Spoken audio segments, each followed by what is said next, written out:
En ce moment, je lis un livre, c'est Building a Story Brand de Donald Miller, qui raconte comment utiliser les histoires pour captiver et vendre. Et il y a un concept majeur que j'ai retenu et que j'ai envie de vous transmettre aujourd'hui. Je pense que ça peut t'intéresser, donc sois attentif. Imagine deux scénarios. D'un côté, tu as une nutritionniste qui connaît par cœur son sujet, qui est vraiment une experte. Et plus qu'être une experte, elle a déjà gagné des bons diplômes, elle met en avant son savoir-faire sur son site internet. Et elle, ce qu'elle souhaite, c'est aider des clients. Et d'un autre côté, tu as un gars qui fait que bouffer des pâtes, qui a vraiment une hygiène de vie pas cool, qui fait pas beaucoup de sport, etc. Contrairement à ce qu'on pourrait penser, le gars va pas forcément faire appel à la nutritionniste. Il va arriver sur son site et il va se dire « Oh !» Effectivement, il va être un peu étonné par l'expertise de la nutritionniste, mais il va pas se dire « C'est quelqu'un qui peut m'aider ». Et du coup, on pourrait se dire que ces deux entités, elles peuvent collaborer. En soi, la nutritionniste peut aider le gars qui est en galère.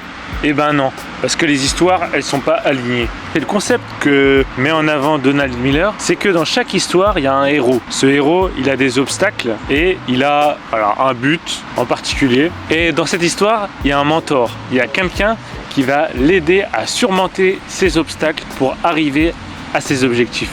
Eh bien, l'étudiant qui mange que des pâtes, il est bombardé d'informations, il a à chaque fois le tout et son contraire sur internet et il est vraiment perdu par la quantité d'informations qu'il y a, il ne sait pas quoi faire. Eh bien, à ce moment-là, le nutritionniste pourrait se placer en tant que mentor dans son histoire et l'aider à régler ses problèmes un par un en prenant la place d'un guide et non pas d'un héros. En fait, la clé, c'est de comprendre le rôle qu'on a dans l'histoire de nos clients. Est-ce qu'on est le héros de l'histoire ou est-ce qu'on est le mentor? Vous l'aurez compris, le mieux, c'est de se placer en tant que mentor, en tant que guide dans l'histoire du client. Et comment être un bon mentor? Comment être un bon guide? Bien, voici les étapes à suivre. Le mentor est un fournisseur de compétences et de connaissances. Il aide le héros à mieux comprendre le monde qui l'entoure et les défis qu'il doit relever. Le bon mentor, c'est aussi un fournisseur de motivation. C'est-à-dire qu'au moment où le héros y doute, ça doit être la personne qui doit lui rappeler pourquoi est-ce qu'il a commencé sa mission et quels sont ses objectifs. Le mentor, c'est aussi un donneur de cadeaux. Il peut par exemple donner un cadeau physique, comme une épée ou une baguette magique, mais il peut aussi donner quelque chose de plus figuratif, comme une leçon de vie.